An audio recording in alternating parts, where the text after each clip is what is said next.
So in weeks 3 and 4 of finishing school, we covered vertical, horizontal, and vertical to horizontal seaming. And this is the culmination of why you would do this. So what we are doing here is we are inserting a sleeve into an armhole. And this is a part of seaming and sewing up that people often find can be quite ugly if it's not done well. So what you have here is you have the sleeve cap going into the armhole. The armhole is created by the back and the front of the garment, and you're inserting your sleeve into that. So what you can see is that you have cast off edges of your sleeve, you have your shaping, and then you have the flat top of the sleeve cap.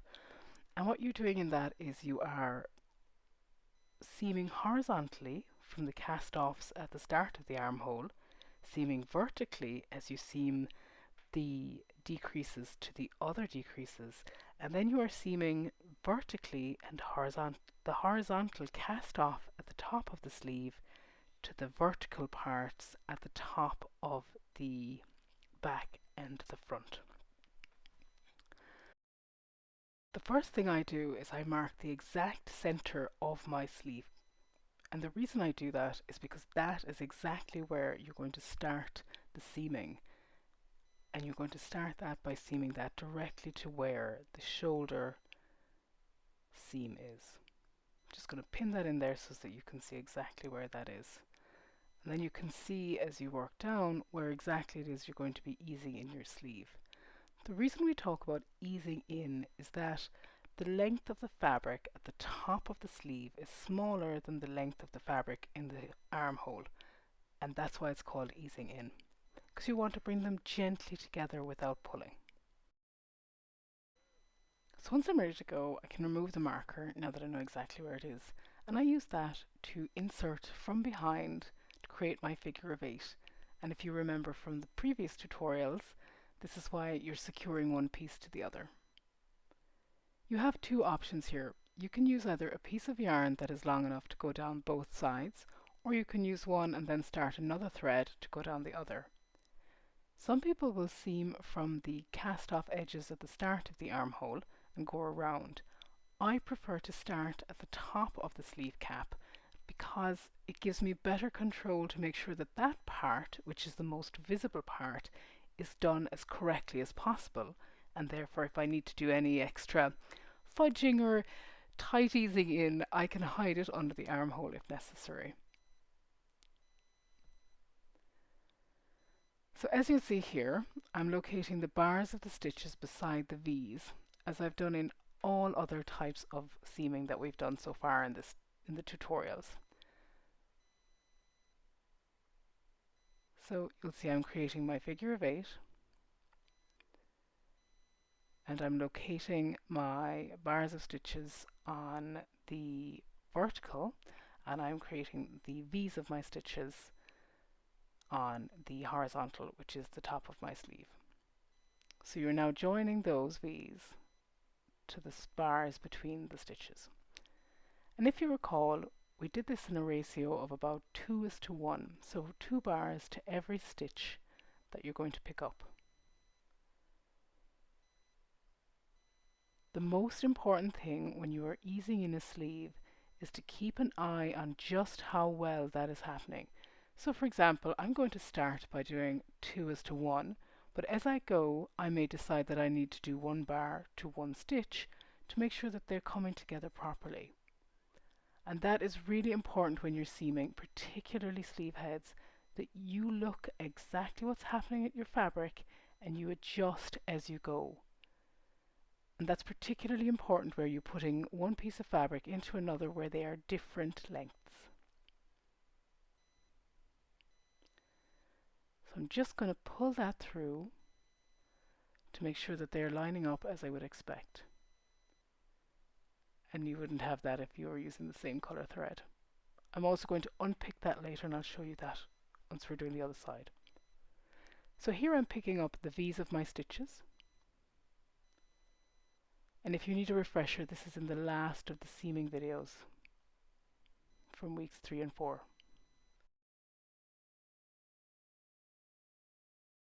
Now, you will see that I've come to the edge of a cast off piece here. Do not be tempted to do anything with the join between those two stitches at two different levels. Go from stitch to stitch, V to V.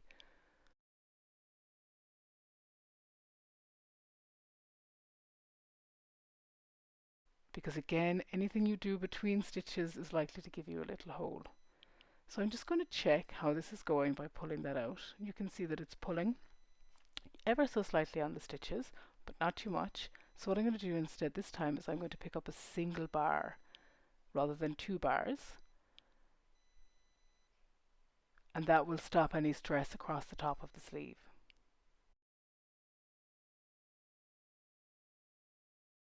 And then I go back to picking up two bars again.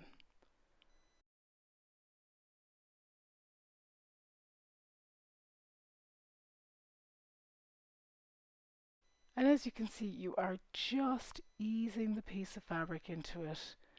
And now you're about to start working. So you have been working vertically and horizontally, whereas now you're about to go vertical to vertical edge. And as you come to the top of the cap of the sleeve, you can check that you are on track by lining up the edge of your sleeve with the edge of your armhole. You can see that we're about on track. There might be a little bit more fabric on the back of the fabric rather than in the sleeve, and that's okay because that's what you're going to ease in. Now you'll remember that when you're picking up vertical to vertical, you're picking up the same number of bars on each side. So we're now moving away on the sleeve from working into the V's to working into the ditch between the first stitch and the second stitch along the edge. In this case I've done a knit edge so that I can see that very clearly. So now instead of picking up two bars, I'm going to pick up one. And as I go around this, I want to be very careful not to pull too tightly, but just to get them to come together very nicely so that I don't get a hump at the top of my sleeve cap.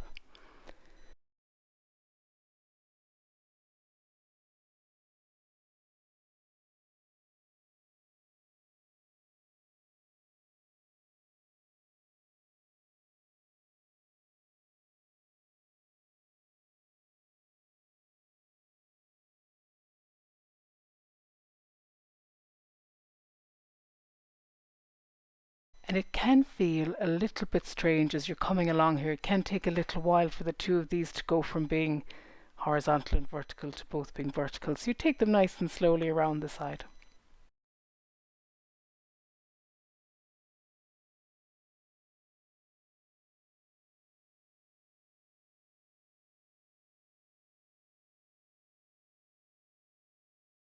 And I'm doing these one bar at a time, just until I'm sure that they're going to come together nicely.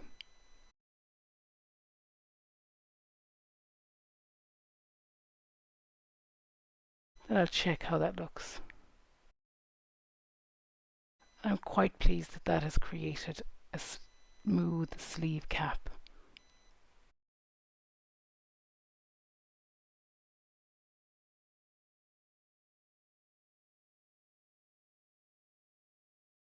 Now that I've done that, I'm able to move to using two bars to join it a little bit more quickly.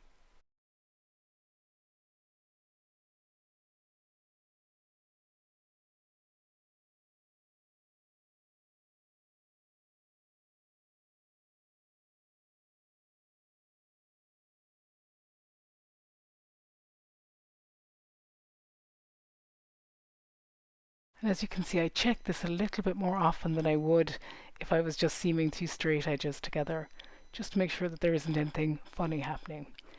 So as I'm coming down towards the end of the piece, I can check that I'm still about on track to make sure that I have enough fabric, because as you come to the tops of the two cast off edges, you want them to meet exactly.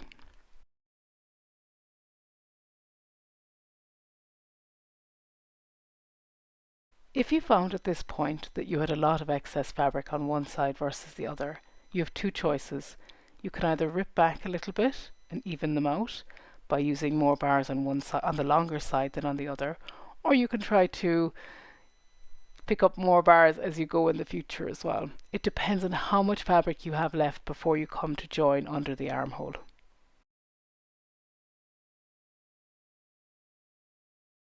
In this case, I'm pretty happy with where I am.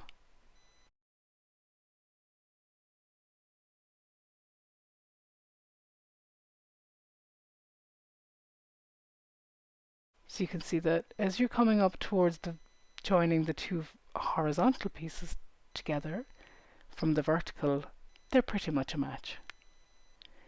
But in this case, I want to take a small bit out, so I'm going to do 3 bars to 2 bars.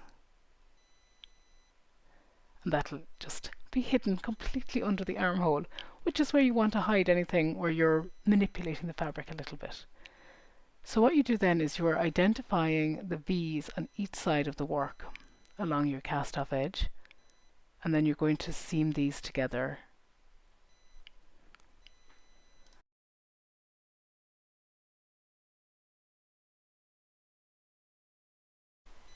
And at this point you want to bring them together at exactly the same end point, so before you start the horizontal seaming.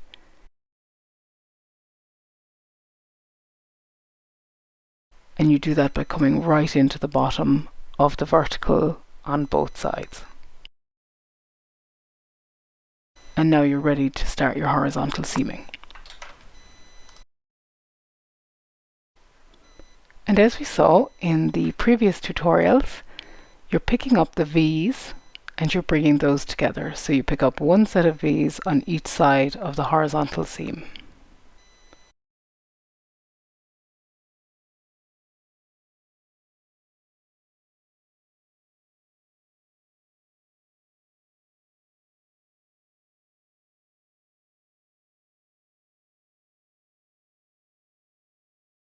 So this is the second direction change that you're doing when you're picking up around when you're seaming a sleeve in.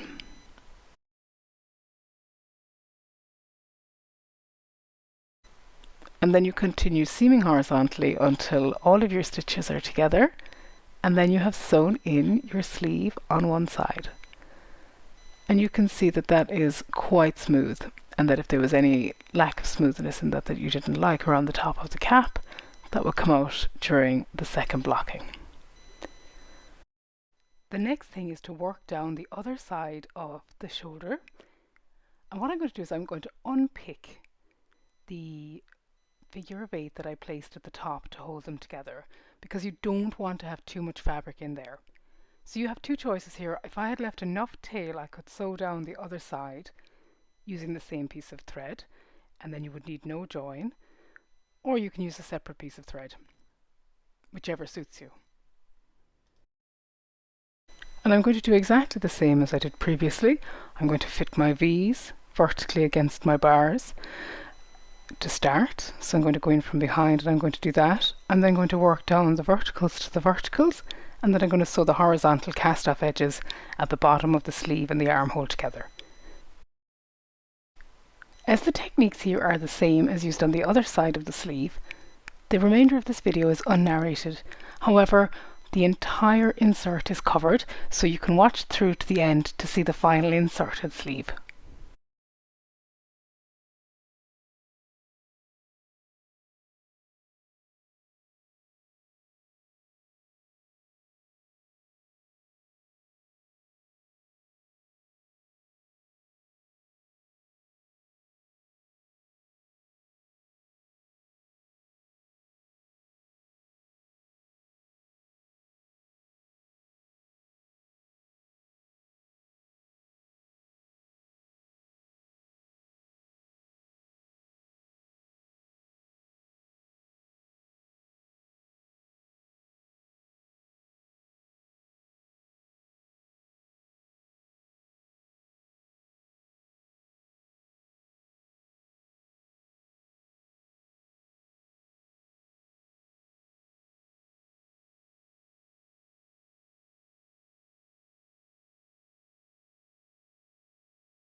And there you have it. You finished the second side of your sleeve, and as you can see, you have worked the whole thing in, eased it into your fabric so that it fits really neatly into the armhole.